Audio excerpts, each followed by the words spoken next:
เราอีหลีหักทุกคนเสมอกันแหละแต่ว่าบ่อยู่กับไผจักคนเดี๋ยวพวกเฮาหันเข้ามาเบิ่งเด้อถ้ารักตัวเองน่ะเด้ออย่าไปทำร้ายผู้อื่น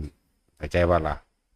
ถ้าหักตัวเองอย่าไปทำร้ายบุคคลผู้ใดผู้หนึ่งชีวิตทรัพย์สินตลอดทั้งคนและสัตว์เพราะการทำร้ายเหล่านั้นล้วนแล้วแต่ย้อนขึ้นหาเจ้าของเบิดถ้าเฮาบ่ทันได้พ้นเข้าใจบ่ได้รับทุกสัดส่วนที่เฮาเคยเฮ็ดไว้ทุกอย่างเลย แม้นเจ้าสิเคยไปฆ่าคนไว้ตั้งแต่ร้อยอสงไขยขึ้นหลังมันก็สร้างมาถึงเวลามันมาแล้วมันก็มีอันโตนักตอนนี้ให้ผลเจ้าอยู่บ่ท่านเป็นหยังแต่ว่าตัวร้อยอสงไขยมันเบาช่วงนี้เจ้าคือยังสิพ้นหรือบ่พ้นนี่ช่วงนี้เจ้าเบาบางแล้วตัวนั้นเด้มาให้ผลเจ้าบัดนี้คิดเบิ่งในปัญญังพระเจ้าอาชาติศัตรูหรือพระเจ้า